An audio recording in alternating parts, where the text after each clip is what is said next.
말씀을 나누겠습니다.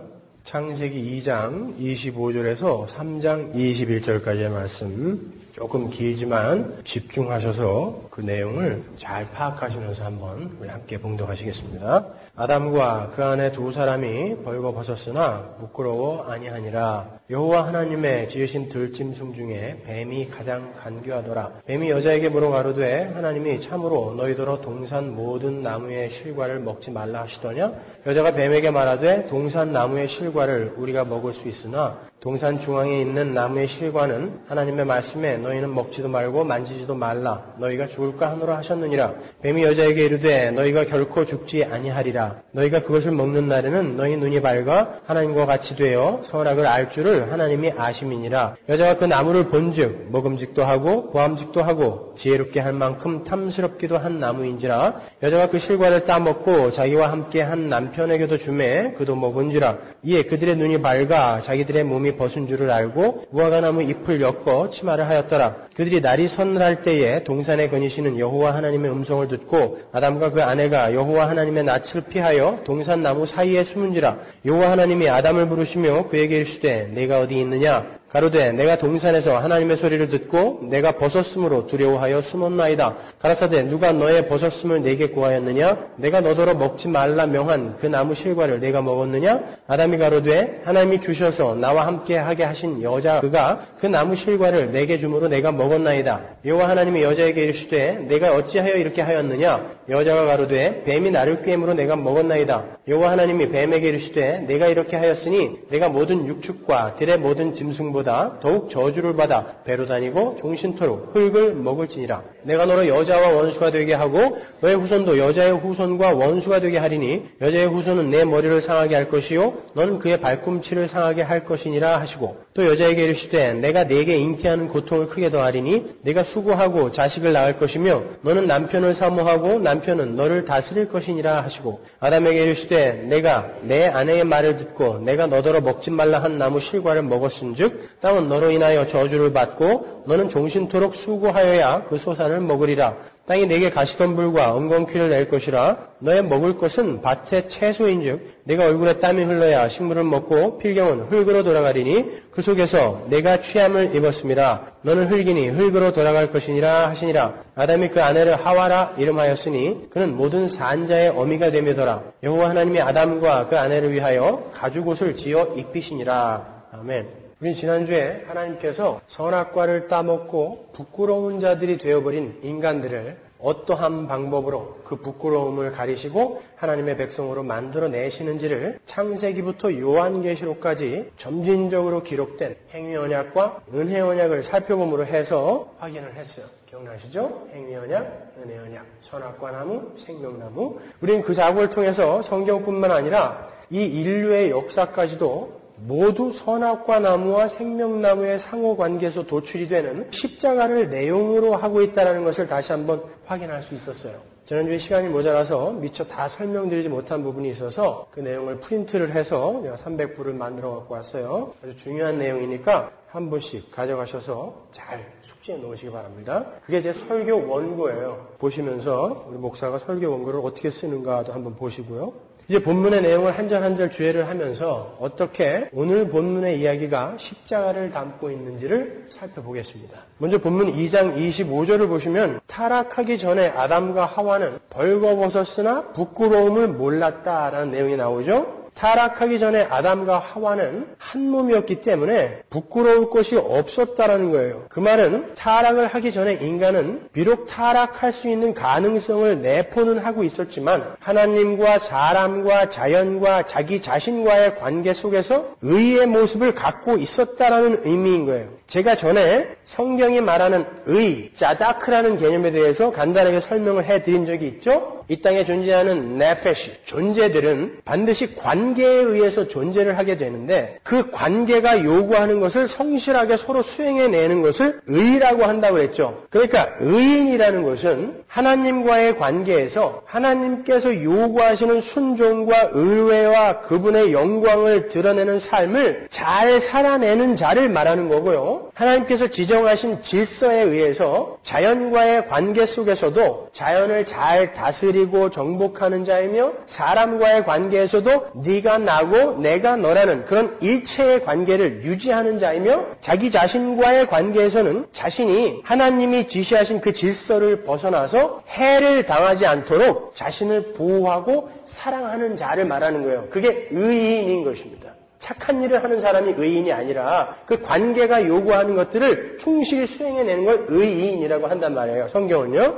아담과 하와는 영화로운 생명을 소유한 사람들은 아니었어요. 그들에게 생명이 들어가 있는 게 아니라 생기가 주어졌다 그랬잖아요. 그들에게는 생기, 생명의 기운, 니스마트 하임이 들어가 있었어요.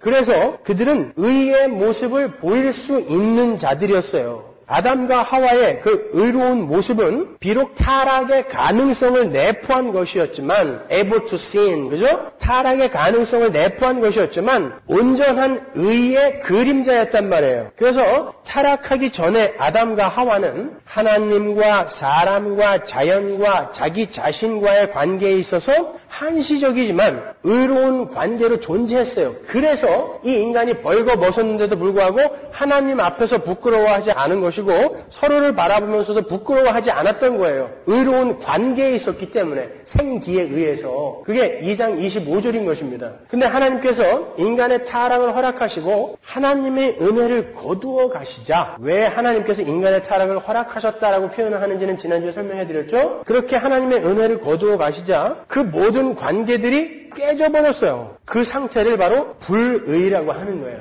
나쁜 일 하는 걸 불의라고 하는 게 아니라 그 상태가 불의란 말입니다. 그렇게 불의한 상태가 되자 사람은 하나님과 다른 사람과 자연과 자기 자신과 적이 되어버렸어요.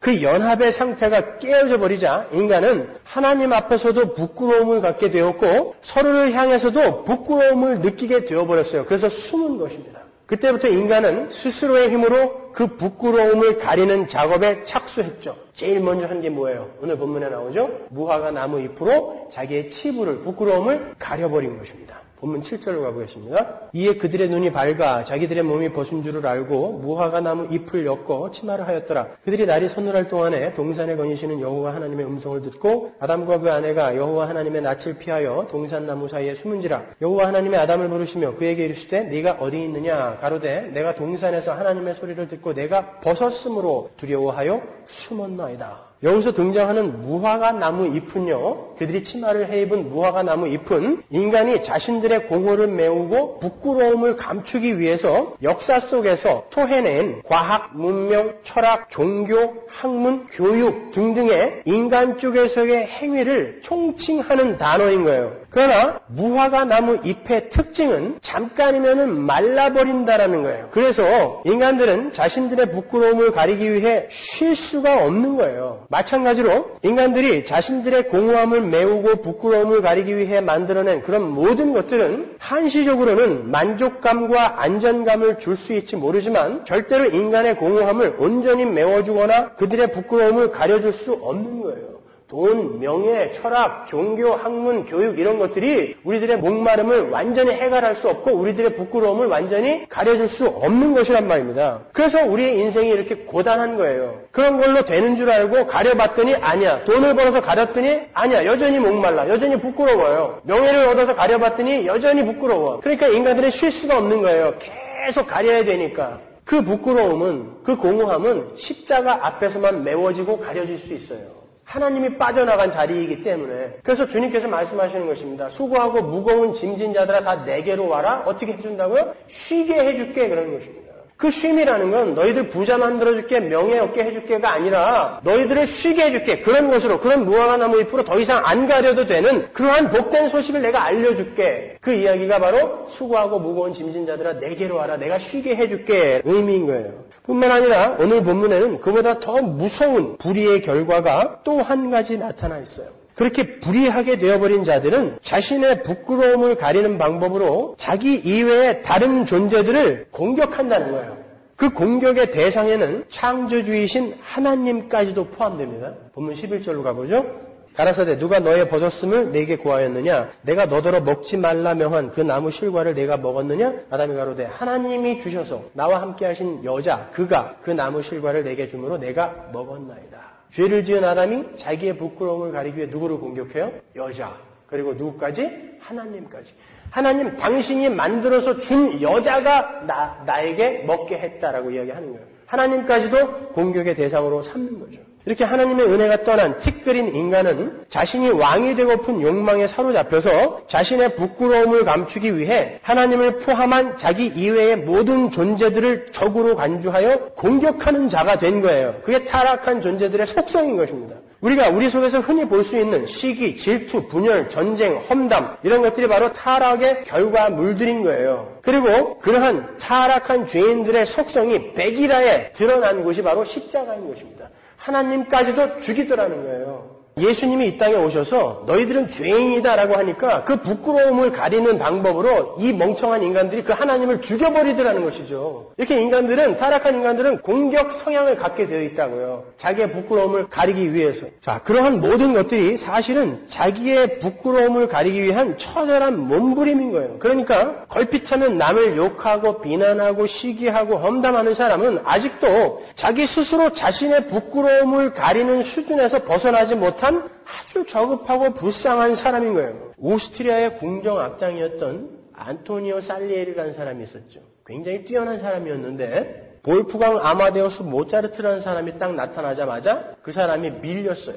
그러자 어떻게 합니까? 살리에르가 모차르트를 죽이는 작업에 착수한단 말이죠. 자기 자신이 여전히 우주의 중심에 앉아 있어야 한다는 타락의 본능은 자신보다 낫다고 생각하는 사람을 언제든지 살해할 수 있는 준비가 되어 있는 거예요. 그러니까 시기하고 질투하고 험담하고 분열을 획책하는 사람들은 기회가 주어지지 않아서 그렇지 지금 마음속으로 살인을 하고 있는 거예요. 하나님도 눈 감아주고 그리고 사람들에게 발각만 되지 않는다면 언제든지 그를 죽일 준비가 되어 있는 거죠. 그러나 하나님이 보고 있다라는 인식이 있고 사람들에게 들켜서 사회법상으로 처벌을 받을까 두려워 시기하고 질투하는 데서 머무르는 거지 기회만 주어진다면 언제든지 죽일 수 있는 것입니다. 똑같은 마음에서 나오는 거란 말이에요. 그게요. 여러분 아담과 하와가 에덴 동산에서 하나님의 명령을 어기고 선악과를 따먹은 건 아담과 하와는 그 자리에서 하나님을 살해한 것입니다. 나는 하나님의 말 듣기 싫다는 거죠. 내 위에 누가 있는 거 싫다라는 거예요. 그게 어기는 거예요. 불순종이거든요. 그러니까 하나님께서 나에게 어떤 명령을 하셨는데 내가 이걸 안 듣기 위해서는 나에게 이 하나님과 대등한 힘만 주어진다면 언제든지 난 죽여버릴 수 있다라는 게 불순종이라는 것이죠. 그게 우리 타락한 죄인들의 속성인 거예요.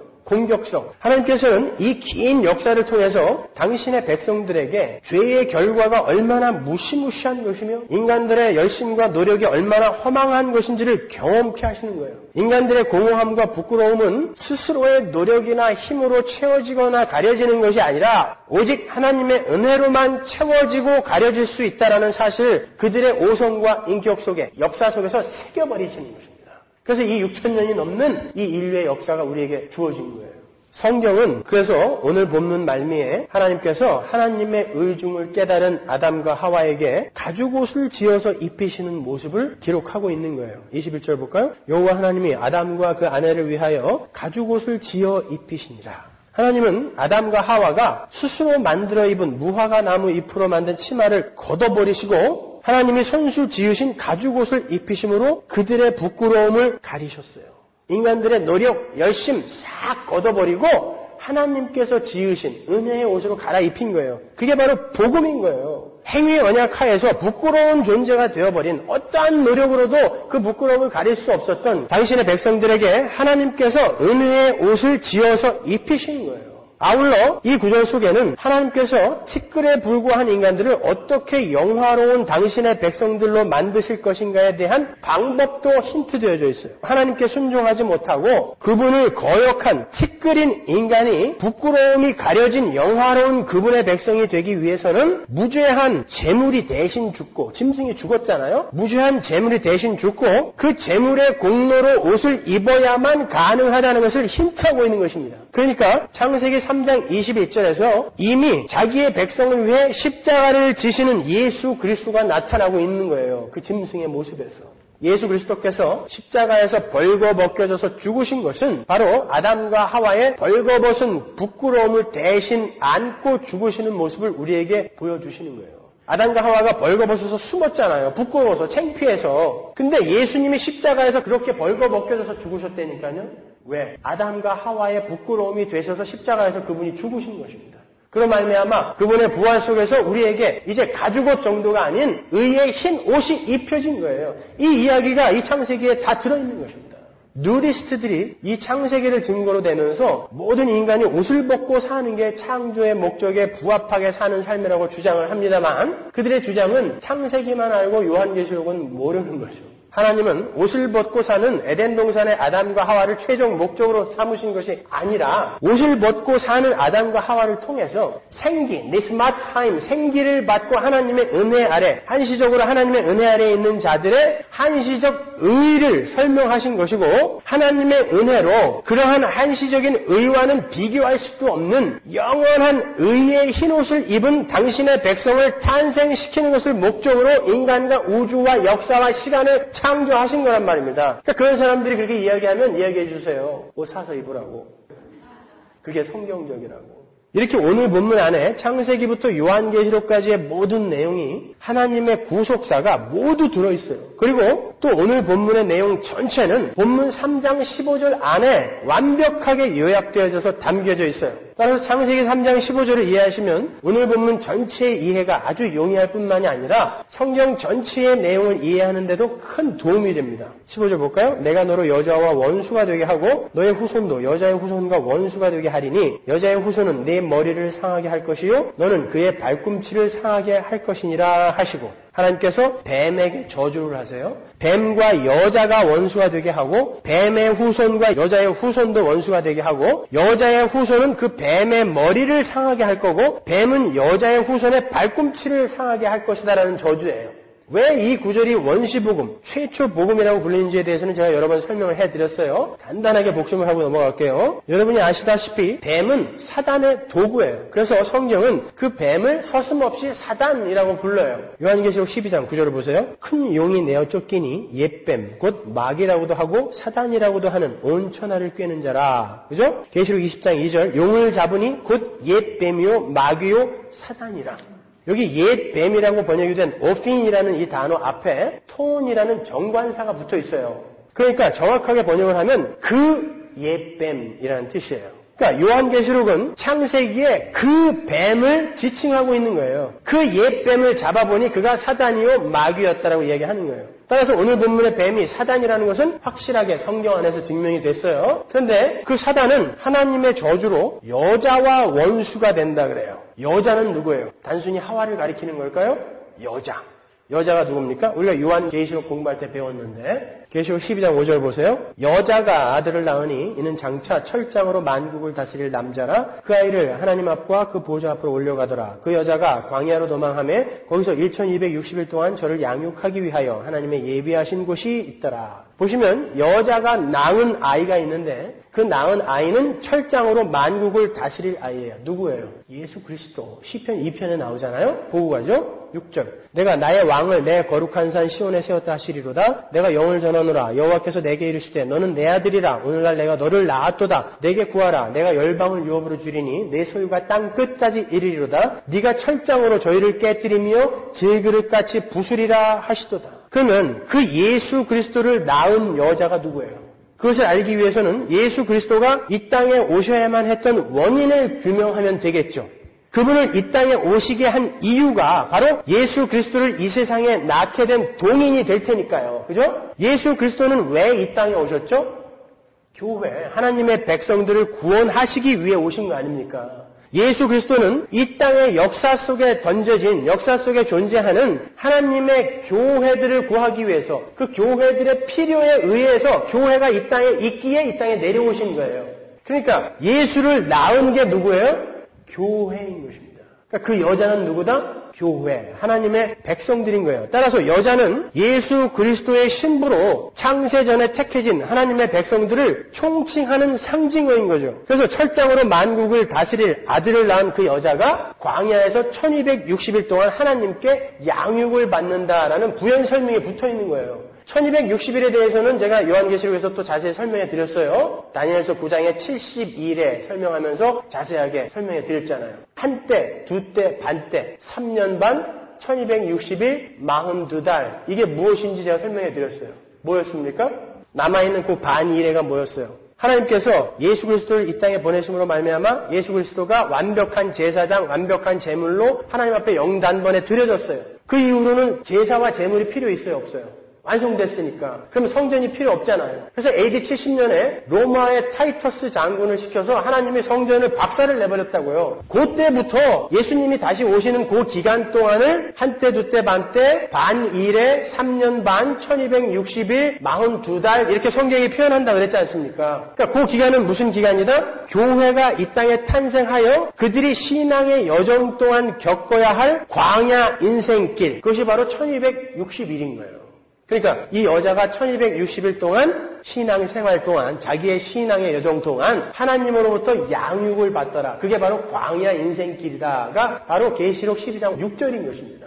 그러니까 확실하게 그 여자는 교회다라는 게 드러났어요. 그래서 실제로 예수님께서 여자의 후손으로 오는 거예요. 마리아의 아들로 오는 것입니다. 예수님이 탄생하는 데 있어서 아버지 요셉은 아무런 관련이 없어요. 그죠? 성령에 의해서 여자의 후손으로 오는 거예요. 제가 다음 주에 마태복음하고 누가복음에 있는 족보를 갖고 거기에 대해서 또 설명을 해드릴 거예요. 그런데 하나님은 뱀과 여자가 원수가 될 것이라고 말씀하시므로 사단과 교회가 원수가 될 것임을 밝히세요. 하나님은 하나님의 은혜를 떠나 한패거리가 되어서 하나님과 원수가 되어버린 사단과 여자에게 그들을 서로 원수가 되게 만들어버리시겠다라고 말씀을 하시므로 둘 중에 하나는 내 편으로 만들겠다라는 약속을 하시는 거예요. 그러면 누구를 하나님의 편으로 만들겠다고 하는 걸까요? 뱀? 사단? 여자? 교회? 누굽니까? 계시록 20장 10절 보세요. 또 저희를 미혹하는 마귀가 불과 유황못에 던지우니 거기는 그 짐승과 거짓 선지자도 있어 세세토록 밤낮 괴로움을 받으리라. 그 마귀, 뱀의 결국은 어떻게 되는 거예요? 유황불못이에요. 그러면 지금 창세기 3장 15절에서 하나님이 내 편으로 만들겠다는 건 누구예요? 여자, 그죠? 교회, 하나님의 백성을 내 편으로 만드시겠다라고 약속하는 거예요. 하나님은 창세기 3장 15절에서 하나님의 은혜를 떠나서는 선악과를 따먹을 수밖에 없는 티끌 같은 하나님의 백성들을 하나님의 은혜로 그 티끌의 자리에서 끌어올리시겠다라는 약속을 하시는 거예요. 그러면서 하나님의 은혜를 떠난 자들의 표본인 뱀과 마귀와 그의 후손들의 삶은 하나님과 원수로 사는 삶이며 패망의 삶이라는 것을 경고하시고 주지시키기 위해서 뱀의 후손들도 여자의 후손인 예수 그리스도와 원수가 될 것이다라는 약속을 하시는 거예요. 이해가 가시죠? 뱀의 후손이 누구죠?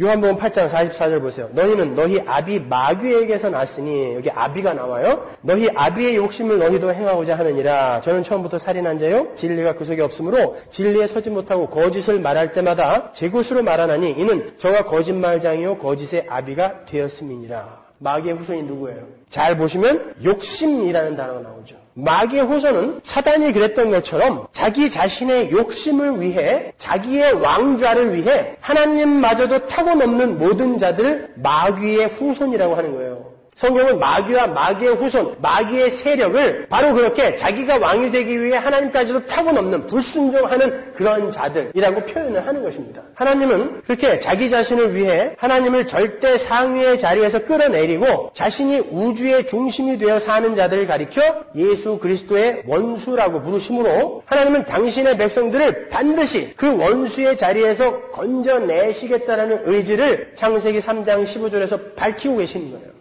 어떠한 방법으로 그렇게 하신다고요? 본문에 나오잖아요. 뱀은 여인의 후손의 발꿈치를 상하게 하고 여인의 후손은 그 뱀의 머리를 밟아버리는 방법으로 하시겠다는 거예요. 이게 십자가죠. 뱀이 여인의 후손의 발꿈치를 상하게 하는 사건은 여러분들 아시다시피 예수 그리스도의 십자가에서의 죽음이에요. 마귀는 하나님의 아들이신 예수 그리스도를 그렇게 십자가에서 죽여버리면 자신이 승리할 줄 알았어요. 그것은 비단 마귀의 생각만이 아니라 하나님의 은혜를 떠나 자신이 우주의 중심이 되고 싶어하는 모든 죄인들의 어리석은 속성인 거예요. 여러분, 예수님을 십자가에 못 박은 바리새인들을 비롯한 유대인들도 역시 마찬가지였잖아요. 자신을 몰아붙이는 그 빛이신 예수만 죽여버리면 마음이 편할 줄 알았다고요. 그래서 죽여버린 거예요. 오늘날은 어떻습니까, 여러분? 죄를 책망하고 지옥을 설교하고 올바른 삶을 권고하는 목사는 인기가 없어요. 여러분 중에도 제 설교를 매주 들으시면서 저 인간은 왜 맨날 나만 갖고 지랄이야. 이렇게 생각하는 분들이 있을 거예요. 그죠? 왜 맨날 저렇게 소리만 지르고 난리야. 뭔가 위로의 말, 격려의 말을 듣고 싶어서 왔는데 오기만 하면 두들겨 패고 후벼 파. 그런 분들은 설교를 잘 듣고 계신 거예요. 제가 그런 의도로 하고 있거든요. 설교를. 여러분 우리는 오염된 이 육체를 갖고 있기 때문에 죽는 날까지 자신이 어떤 존재인지 지적을 받지 않으면 늘 잊어버린단 말이죠. 우리는. 그렇기 때문에 우리는 계속 지적을 받아요. 성경 말씀 전체가 전부 너희들은 어떤 존재이기 때문에 하나님의 은혜들을 숨지 않으면 어떤 결과가 초래되는 거야. 그 내용이거든요. 그래서 하나님의 말씀은 우리에게 떨어질 때마다 우리를 납작하게 오징어 포로 만들어버리는 거예요. 너희는 이런 존재야라고 밀어버리는 것입니다. 그래서 여러분은 늘 찔려야 되는 거예요. 왜 말씀을 칼이라고 하겠습니까? 찌르는 것입니다. 찔러서 여러분들에게 덕지덕지 붙어있는 그 오염의 찌꺼기를 잘라내는 거예요. 그게 말씀의 역할인 것입니다. 근데 사람들은 평안하다, 잘한다 하는 말을 듣기 좋아하지 자신의 죄에 대해서 지적하는 말은 듣기 싫어해요. 그러나 여러분 선지서를 읽어보면 평안하다 하는 자들은 모두 뭐다? 가짜다 그러죠. 하나님이. 평안하다 이야기해주는 자들은 내가 보낸 적이 없다라고 하나님이 말씀하시지 않습니까? 어떻게 우리가 이 죄된 세상에서 죄된 육신을 입고 있는데 평안하다, 다 잘 될 거야, 너는 잘할 수 있어. 이게 어떻게 가당한 설교입니까, 여러분? 성도들이 그렇게 째려보니까 이 시대에 죄에 대한 설교, 지옥에 대한 설교, 재림에 대한 설교 이런 것이 없어진 거예요. 목사가 미움을 받으니까. 사단은 그렇게 여인의 후손의 발꿈치를 물었지만 주님은 그 십자가에서 마귀의 머리를 깨버리셨어요. 마귀는 십자가에서 패배를 한 거예요. 히브리서 2장 14절에 보면 하나님께서 예수 그리스도의 십자가로 그 마귀를 없이 하셨다 그러죠. destroy, disarm 혹은 destroy 시키셨다라고 이야기한다고요. 마귀는 십자가로 죽었어요. 마귀는 예수를 십자가에서 죽이면 자기가 승리할 줄 알았는데 그게 자기의 머리를 짓밟을 줄 몰랐어요. 인간들도 마찬가지입니다. 인간들도 하나님의 말씀을 어기고 하나님을 살해해버리면 자신들이 왕이 될 줄 알지만 그 행위가 자신이 죽는 행위라는 것을 모르는 거죠. 천사들도 그 비밀을 몰랐습니다. 그렇게 하나님의 공의와 은혜가 한 곳에서 확 드러나게 되는 십자가라는 그 비밀을 천사들도 몰랐어요. 그래서 천사들도 하나님이 지금 뭐 하시는 건가 궁금해했단 말이죠. 보시겠어요? 베드로전서 1장 12절 이 섬긴 바가 자기를 위한 것이 아니요 너희를 위한 것임이 계시로 알게 되었으니 이것은 하늘로부터 보내신 성령을 힘입어 복음을 전하는 자들로 이제 너희에게 고한 것이요 천사들도 살펴보기를 원하는 것이니라. 복음은 천사들도 궁금해했던 내용인 거예요. 천사들이 궁금했어요. 하나님의 아들이 자기들은 하늘에서 계속 보고 있었지 않습니까? 그 하나님의 아들이 인간의 몸을 입고 지상에 내려가셔서 죽었어요. 천사들이 궁금했어요. 이게 도대체 무슨 일이냐 말이죠. 근데 그 일로 말미암아 이렇게 하나님의 백성들이 살아나게 된 것입니다. 크도다 깊도다 하나님의 지혜요. 여러분 그렇게 천사들도 알고 싶어 했던 그 복음의 비밀이 이렇게 창세기 3장 15절에 이미 계시가 되어져 있었던 거란 말입니다. 우리가 우매해서 못 알아먹었던 거지. 여러분 이러한 말씀을 들으시면서 자꾸 이 역사를 마귀와 하나님의 전쟁으로 오해하실까 봐 걱정해요. 여러분 마귀는 하나님의 전쟁 상대가 안 돼요. 하나님은 창조주고 마귀는 피조물입니다. 피조물은 창조주가 후 불어버리면 언제든지 사라질 수 있는 존재라니까요. 그러면 하나님은 마귀를 왜 만들어 놓고 인간을 왜 이렇게 타락을 시키고 이런 역사를 우리에게 주셨는가? 그리고 십자가에서 예수님이 마귀의 머리를 밟았다는 건 도대체 무슨 의미인가? 이렇게 이해하시면 되는 거예요. 하나님을 떠나 자신이 하나님의 자리에 앉으려 하는 모든 피조물들은 마귀라는 이름 안에 다 들어있는 거예요. 마귀와 그의 세력이라는 이름으로. 하나님은 그 마귀적 발상과 그 시도들을 하나님의 죽으심으로, 즉 은혜로 소멸시키시고 그게 밟은 거예요. 소멸시키시고 그들을 당신만을 바라보며 당신만을 사랑하며 당신만을 의뢰하는 당신의 자녀로 만들어내실 것임을 역사 속에서 그림으로 보여주시기 위해 마귀, 타락, 십자가 같은 것들을 여러분에게 이렇게 등장시키시는 것입니다. 마귀는 하나님의 전쟁 상대가 아니라니까요. 계시록에서 찾아봤잖아요. 불로 들어가 그러니까 불로 쑥 들어가 버리지 않습니까? 그때는 죽일 수 있는 하나님이 지금은 못 없애버리냔 말이에요. 아니란 말입니다, 여러분. 그렇다면 그런 하나님의 희생으로 그 원수의 자리에서 건져진 자들의 그 삶은 어떠한 삶이어야 되는 거예요? 지금까지 잘 들으셨어요? 마귀와 마귀의 후손들이 하나님께 순종하는 자리에서 떠나 열심히 무화과 나무 잎으로 자신의 부끄러움을 가리며 자신의 욕심을 구하는 삶을 사는 자들이라면 거기서 건져져서 가죽옷을 입은 사람들, 그 사람들은 어떻게 살아야 돼요? 그 반대로 살아야죠. 하나님께서 내 위에 절대 상위자로 존재하신다는 것을 인정하고 그분을 내 주인으로 모시고 그분의 계명에 순종하는 자로 사는 거예요. 그게 선악과를 안 따먹은 자입니다. 사도행전 2장 36절 보세요. 그런즉 이스라엘 온 집이 정녕 알지니 너희가 십자가에 못 박은 이 예수를 하나님이 주와 그리스도가 되게 하셨느니라 하니라. 예수님은 우리의 구원자죠. 그걸 헬라어로 뭐라 그래요? 그리스도라고 그래요. 우리는 예수를 구원자로만 알고 있어요. 그래서 예수 그러면 그냥 그리스도예요. 그리스도. 그래서 성경은 예수를 그리스도라고만 이야기하지 않고 주와 그리스도가 되게 하셨다 그런단 말입니다. 주가 뭔지 아세요? 여기서 주라고 번역된 큐리오스라는 단어는 주인, 최고 권위를 가진 자라는 뜻이에요. 그래서 우리가 예수를 믿고 예수를 주와 그리스도로 고백을 하는 사람이 되었다는 건 하나님, 당신은 당신의 은혜로, 당신의 힘으로, 당신의 능력으로 우리를 구원하셨습니다. 그래서 나는 절대자인 당신 앞에 당신의 주인으로 모시고 당신의 말씀에 순종하는 자로 살겠습니다라는 의지까지 들어가 있어야 되는 거예요. 거기에 예수 그리스도를 그리스도로만 받아들이려고 하고 그건 아주 이기적인 거죠. 주로는 인정하지 않는 그런 것을 반쪽짜리 복음이라고 그래요. 신학자들이. 그리고 그 반쪽짜리 복음은 가짜다라고 이야기한다니까요. 사도 바울도 어떻게 이야기하는지 보세요. 골로새서 2장 6절. 그러므로 너희가 그리스도 예수를 주로 받았으니 그 안에서 뭐하되? 행하되. 주로 받았으면 종으로서 슬레이브라니까요. 종은 서번트도 아니에요. 슬레이브로서 그분의 말에 복종하는 자가 되어져 가야 되는 거예요. 그게 성숙이라고 하는 것입니다, 여러분. 그러면 우리가 그 주인이 시킨 일이 뭔지, 그분의 말씀이 뭔지를 알아야 되죠. 또 나오는 거예요. 뭐예요? 계명의 내용이 예수님이 요약해 주셨잖아요. 주 너의 하나님을 목숨 걸고 사랑하고 네 이웃을 사랑하는 거예요. 심플하죠. 그게 성도의 삶인 것입니다. 그러면 내가 사랑해야 하는 이웃이 누구예요? 그걸 알아야 사랑할 거 아닙니까? 이웃을 사랑하라고 하는데 내가 사랑해야 하는 이웃이 누구예요? 누가복음 10장 25절 보세요. 어떤 율법사가 일어나 예수를 시험하여 가로되 선생님 내가 무엇을 하여야 영생을 얻으리까? 예수께서 이르시되 율법에 무엇이라 기록되었으며 네가 어떻게 읽느냐? 대답하여 가로되 내 마음을 다하며 목숨을 다하며 힘을 다하며 뜻을 다하여 주 너의 하나님을 사랑하고 또한 네 이웃을 내 몸과 같이 사랑하라 하였나이다. 예수께서 이르시되 네 대답이 옳도다. 이를 행하라. 그러면 살리라 하시니. 어떤 율법사가 주님께 영생을 얻는 방법에 대해서 물어봐요. 그러니까 주님께서 율법에 뭐라고 기록되어 있니? 라고 물어보니까 율법사가 정확하게 대답하죠. 하나님을 사랑하고 이웃을 사랑하라고 했습니다. 그때 주님이 뭐라 그래요? 그러면 가서 그와 같이 행하라. 알고 있는데 왜 물어보니? 라고 말씀하셨어요. 그때 율법사가 묻습니다. 그러면 내 이웃이 누굽니까? 누구를 사랑해야 되는 겁니까? 어디까지 그 바운더리를 알려주세요. 라고 이야기할 때 예수님이 하신 대답이 뭐예요? 선한 사마리아인의 비유인 것입니다. 선한 사마리아인의 비유의 내용이 뭐죠? 어떤 사람이 길을 가다가 강도를 만나서 거반 죽게 됐어요.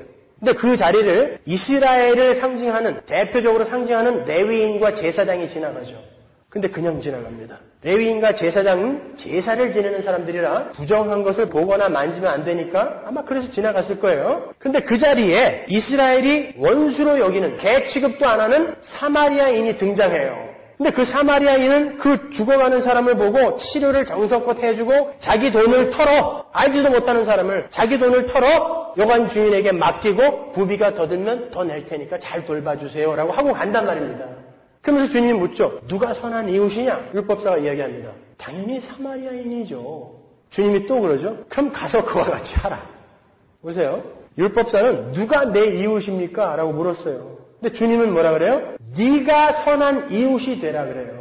우리는 누구를 선택해서 사랑하는 자들이 아니라 영생을 얻은 자들은 누구를 선택해서 내가 좋아하는 사람을 사랑하는 것이 아니라 내가 선한 이웃이 되어 원수까지도 사랑하는 자가 되려는 거예요. 그래서 그 이스라엘에게 이야기하는 자리에 사마리아인이 등장하는 것입니다. 원수가 등장하는 거예요. 너희들이 원수로 생각하는 사마리아인이 한 일을 생각해봐라. 그게 바로 영생 얻은 자들이 해야 하는 일이다라고 이야기를 하는 것입니다. 그러니까 우리의 이웃이 누구예요? 원수까지 포함한 모든 이들인 거예요. 그들이 다 우리의 사랑의 대상인 거예요. 그러나 하나님의 은혜를 떠나 자신의 부끄러움을 가리기 위해 하나님과 인간을 공격하는 자가 되어버린 타락한 자들은 절대 못하죠. 그죠? 그래서 예수님이 이 땅에 내려오셔서 죽으신 것입니다. 그들을 품에 안고 죽으신 거예요. 옛사람을 완전히 죽여버리고 새 사람으로 탄생시켜 놓은 것입니다. 이제 선악과를 안 따먹은 자, 그리고 안 따먹을 수 있는 자로 우리를 바꿔놓은 거예요. 새로운 피조물로. 그래서 그들은 이제 사랑을 할 수 있는 존재가 됐어요. 왜? 하나님으로 말미암아, 예수 그리스도의 은혜로 말미암아 내가 이제 하나님의 왕좌에서 내려와서 하나님을 사랑하는 자가 됐어요. 그리고 내가 이제 왕의 자리에 안 앉아 있어도 되기 때문에 내 왕위를 지키기 위해 다른 사람을 안 밟아도 되는 자가 되어버렸어요. 그래서 그들은 이제 사랑을 할 수 있는 자가 되었다니까요. 그래서 우리에게 그 삶이 요구되는 것입니다, 여러분. 여러분은 하나님의 은혜로 말미암아 그렇게 새로운 피조물로 새롭게 창조된 분들이에요. 그래서 여러분은 사랑을 해도 되고 안 해도 되는 존재가 아니라 반드시 사랑을 하셔야 하는 분들이에요. 안 되는 걸 억지로 하라고 강요하는 게 아니라 하나님은 반드시 여러분을 그렇게 끌고 가실 거라는 것입니다. 그때에 우리가 어떻게 반응해야 되냐는 거예요. 제가 여러분에게 요구하는 것은 이겁니다. 안 되는 걸 억지로 하라는 게 아니라 하나님이 분명히 여러분을 그런 사람으로 만들기 위해 사건과 상황들을 허락하셔서 끌고 가실 건데 우리가 거기에 올바르게 반응을 해야 된다는 것입니다. 여러분, 우리가 하나님의 은혜를 받아 하나님을 사랑하는 자가 되었다라는 그 증거를 이 땅에서 무엇으로 보일 수 있습니까? 열심히 종교 행위하는 거, 헌금 많이 하는 거, 그런 것으로는 증거가 안 돼요. 우리가 진짜 하나님을 사랑하는 자가 되었다라는 유일한 증거는 우리가 이웃을 사랑하고 있는가 아닌가인 거예요. 그래서 야고보 사도는 성경의 모든 계명을 이웃 사랑하기라고 했다니까요. 자기가 뭔데 예수님은 주 너의 하나님을 사랑하고 네 이웃을 네 몸처럼 사랑하라라고 이렇게 두 가지를 이야기해 줬는데 자기가 뭔데 주 너의 하나님을 목숨 걸고 사랑하라는 다 빼버리고 이웃 사랑하기라고만 이야기했을까요? 볼까요? 야고보서 2장 8절. 너희가 만일 경에 기록한 대로 네 이웃 사랑하기를 내 몸과 같이 하라 하신 최고한 법을 지키면 잘하는 것이거든요. 그죠? 빠졌죠? 바울도 똑같이 그래요. 갈라디아서 5장 13절. 형제들아 너희가 자유를 위하여 부르심을 입었으나 그러나 그 자유로 육체의 기회를 삼지 말고 오직 사랑으로 서로 종노릇하라. 온 율법은 내 이웃 사랑하기를 내 몸같이 하라 하신 한 말씀에 이루었나니 만일 서로 물고 먹으면 피차 멸망할까 조심하라. 서로 물어뜯고 먹는 사람은 멸망할 자인지 다시 한번 돌아보라는 거예요. 왜 이렇게 앞에 걸 뚝 떼어버리고 네 이웃을 네 몸처럼 사랑하라를 계명 전체의 요약이라고 사도들이 이야기했는지 아십니까? 우리가 이웃을 사랑하기 위해서는 하나님을 사랑하는 것이 전제가 되지 않고는 이게 안 나온다라는 의미에서 그러는 거예요. 그래서 굳이 그걸 쓸 필요가 없는 것입니다. 하나님을 사랑하지 않는 자들에게서는 이 사랑이 안 나온다는 거예요. 이웃 사랑이. 그래서 계명 전체를 그냥 이웃 사랑하기라고 이야기해 놓은 것입니다. 그러니까 우리가 이웃 사랑하기는 우리가 해도 되고 안 해도 되는 게 아닌 거예요. 그래서 요한 사도는 너희들 안에서 사랑이 안 나오면, 증거로 사랑이 안 나오면 니는 다 가짜야 라고 이야기한다고요. 요한일서 4장 7절 보세요. 사랑하는 자들아 우리가 서로 사랑하자. 사랑은 하나님께 속한 것이니 사랑하는 자마다 하나님께로 나아서 하나님을 알고 사랑하지 아니하는 자는 하나님을 알지 못하나니 이는 하나님은 사랑이십니다. 하나님의 사랑이 우리에게 이렇게 나타난 바 되었으니 하나님이 자기의 독생자를 세상에 보내심은 저로 말미암아 우리를 살리려 하심이니라. 사랑은 여기 있으니 우리가 하나님을 사랑한 것이 아니요 오직 하나님이 우리를 사랑하사 우리 죄를 위하여 화목제로 그 아들을 보내셨음이니라. 사랑하는 자들아 하나님이 이같이 우리를 사랑하셨은즉 우리도 서로 사랑하는 것이 마땅하도다. 어느 때나 하나님을 본 사람이 없으되 만일 우리가 서로 사랑하면 하나님이 우리 안에 거하시고 그의 사랑이 우리 안에 온전히 이루느니라. 보세요. 우리가 보이지 않는 하나님을 이 세상에 보일 수 있는 유일한 방법이 우리가 서로 사랑하는 거라고 그러잖아요. 여러분, 주님은 우리에게 너희가 성령을 받게 되면 권능을 받고 사마리아와 온 유대와 땅끝까지 이르러 내 증인이 될 것이다라고 이야기했어요. 우린 증인입니다. 근데 어떤 증인이 돼야 돼요? 하나님을 보여야 되는 증인이어야 되는데 어떻게 보인다 그래요? 이웃 사랑하기 이외에는 보일 수가 없다는 것입니다. 우리가 이걸 놓치고 있는 거예요. 근데 문제가 있어요. 아무리 사랑하려고 해도 사랑이 안 나오는데 어떻게 사랑을 해요? 그런 분들 계시죠? 아무리 사랑하고 용서하려고 해도 사랑이 안 나와. 내 감정이 따라주지를 않아. 내 감정이 내 의지를 안 따라줘. 그래서 이 감정이 따라올 때까지 내가 사랑하기를 유보하는 사람들이 있어요. 아니 아예 포기하는 사람들이 있어요. 나는 안 돼. 절대 사랑할 수 없는 존재야. 라고 그렇게 포기한단 말입니다. 여러분, 성경이 이 땅을 살아가는 하나님의 백성들에게 요구하는 사랑이라는 것은 전에도 한번 말씀드렸지만 감정이기 이전에 의지이며 선택인 거예요. 감정에 의해서 나오는 것은 like, 좋아함이라고 이야기하는 거예요. 좋아하는 것과 사랑하는 것은 다릅니다, 여러분. 물론 사랑의 한 요소로 감정이 들어가 있죠. 그건 확실한 거예요. 그러나 사랑 안에는 감정과 함께 의지와 선택이라는 요소도 들어있다는 것을 아셔야 돼요. 하나님을 예로 들어볼까요? 여러분, 하나님은 죄를 미워하세요, 사랑하세요? 미워하시죠. 이를 갈면 미워하세요. 죄인들은 미워하시죠. 우리는 전부 죄인이었어요. 하나님은 우리를 미워하셔야 돼요. 근데 그 미움이라는 감정을 타고 넘어 언약을 근거로 사랑이라는 선택, 의지가 발동이 됐단 말입니다. 그걸 십자가라고 하는 거예요. 그게 성경이 말하는 사랑인 것입니다. 좀 더 쉽게 예를 들어 드릴게요. 어떤 사람이 개를 좋아해요. 경우는 개를 좋아하죠. 왜? 집을 지켜주고 맛있으니까. 그러나 경우는 절대 개밥을 제대로 안 줘요.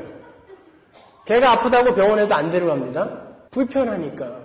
그러니까 자기의 유익 때문에, 그 개가 자기에게 주는 어떠한 유익 때문에 개를 좋아하기는 하지만 개의 시중을 드는 것이 싫어서 개에게 내가 해야 할 바는 하지 않는 거. 이건 좋아는 하지만 사랑하지는 않는 거예요. 그렇죠? 좋아하는 것과 사랑하는 게 뭔지 아시겠어요? 또 다른 사람의 예를 들어볼게요. 제가 아는 어떤 수의사는 개를 좋아하지 않아요. 개를 보면 아무런 감정이 없어요. 오히려 어렸을 적에 개에게 심하게 물린 경험 때문에 개를 보면 혐오감까지 든다고 그래요. 그러나 수의사는 개를 정성스럽게 돌봐야 돼요. 그게 자신의 의무이며 책임이고 자신이 수의사가 될 때 짐승을 사랑하겠노라는 선서를 했기 때문에 그런 거예요. 그래서 그 수의사는 개가 안 좋지만 때가 되면 밥도 주고 약도 먹이고 최선을 다해 그 개의 질병을 고치려고 노력을 해요. 의지를 발동하여 선택을 하는 거예요. 어떻게 보면 그 수의사의 행위는 위선이며 의무이며 책임인 것처럼 보이지만 성경은 그것도 사랑이라고 부른단 말입니다. 또 다른 예를 들어드릴까요? 우리 교회 지영이는 개를 아주 좋아해요. 개하고 아이스크림도 나눠 먹으니까. 뿐만 아니라 개를 너무 사랑합니다. 그래서 마치 자기 자식처럼 개를 키워요. 그래서 그 집은 가보면 개판이에요. 개집이에요. 아주. 그렇게 개를 사랑해요. 감정과 의지가 다 들어가 있어요. 이것 또한 사랑입니다. 물론 이것이 바로 우리가 궁극적으로 추구해야 하고 우리 안에서 나와야 할 사랑이 이게 맞아요. 그러나 여러분, 성경이 이 땅에 있는 오염된 육체를 갖고 있는 우리 성도들에게 1차적으로 요구하는 사랑은 감정까지 포함한 사랑을 말하는 게 아니에요. 궁극적으로 우리에게서 나오게 될 사랑이 감정까지 포함된 사랑이 맞지만 우리는 이 땅에서 죄의 오염된 육신을 지니고 있기 때문에 감정까지 포함한 사랑으로 원수를 사랑할 수 있는 실력이 안 된단 말입니다. 예수님이나 할 수 있는 거란 말입니다. 이거는. 그래서 성경이 우리에게 요구하는 그 1차적으로 요구하는 사랑은 선택적이며 의지적 부분의 사랑을 말하는 거예요. 만일 하나님께서 원수를 사랑하라고 말씀하지 않고 너희들 원수를 좋아해라라고 말씀했으면 큰일 날 뻔한 거예요. 안 되거든요, 우리는. 그러나 하나님은 원수를 사랑하라고 했단 말입니다.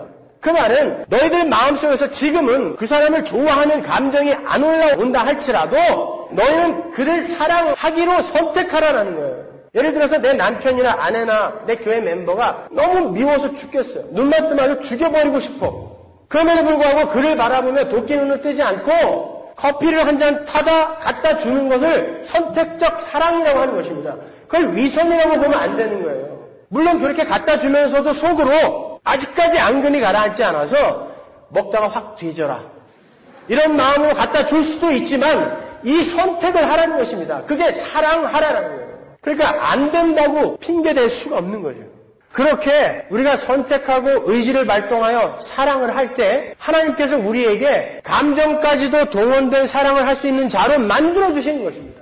하나님은 우리에게 사랑을 가르치기 위해 우리에게 미워하는 자를, 원수를 갖다 들이대시는 거라고요. 그때 끝까지 내 감정이 저 사람이 좋아질 때까지 난 사랑하지 않을 거야는 하나님을 거스르는 것이고 그래도 하나님이 사랑하라라고 명령했으니까 갖다 줘보는 것입니다. 아직 내 마음속에는 용서가 안 됐지만 아직 마음속으로는 확 그냥 때려주고 싶지만 의지적으로 선택을 하는 거예요. 왜?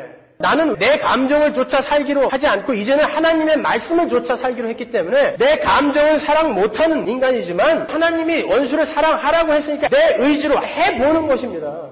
우리는 무화과 나무 잎으로 내 몸을 열심히 가리는, 남을 밟아 내 왕좌를 유지하는 그 자리에서 내려온 자들이기 때문에 나는 사랑할 수 있는 자라고 하나님이 말씀해 주셨으니까 왜 안 되냔 말이야. 나는 그 앞에서 기도하란 말입니다. 통곡을 하면서 선택을 하는 거예요.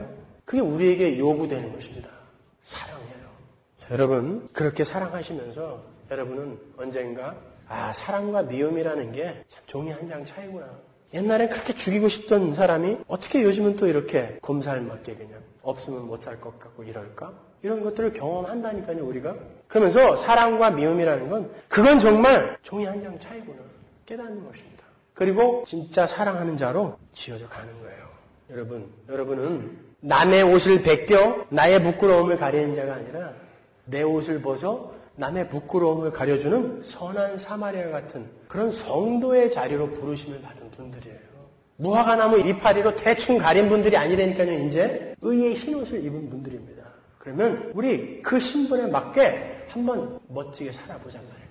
요즘 한화그룹 김승현 회장이 자기 아들의 복수를 했다가 아주 큰 낭패를 보고 있는데 술집 종업원들한테 두들겨 맞고 오늘 아들을 데리고 가서 네가 맞은 만큼 때려 그래갖고 눈탱이를 이렇게 만들어 놓고 왔다 그래서 소환됐어요. 그래 놓고 나중에는 야 남자들이 뭐 다 그럴 수도 있지 하면서 폭탄주를 한 잔씩 사주고 헤어졌다는데 그 앞에 거를 생략하고 그냥 아들 데리고 찾아가서 남자들이 그럴 수도 있지 뭐 화해하고 다시는 그런 일 없도록 하자라고 그냥 술이나 한 잔 받아주고 왔으면 얼마나 그 이미지가 좋아졌겠습니까? 근데 그걸 데리고 가갖고 네가 맞은 만큼 때려. 그게 여러분 무화과 나무 잎으로 자기 부끄러움을 계속 가리고 있는 힘의 원리로 세상을 살아가는 자들의 속성인 것입니다. 그거 때려서 뭐가 달라졌어요? 내가 당한 만큼 갚아주는 거는 당시에는 속이 편한 것 같이 보일지 모르겠지만 아닙니다. 엄청난 자기에게 해가 되는 거예요. 십자가가 뭡니까? 자기 부인이 뭐예요? 당해주라는 거 아닙니까? 그 속에서 하나님의 위로를 받으라는 게 십자가 아닙니까? 그게 바로 사랑을 선택하는 자들의 삶인 거예요. 그 사랑을 한번 열심히 연습해 보세요. 기도하겠습니다.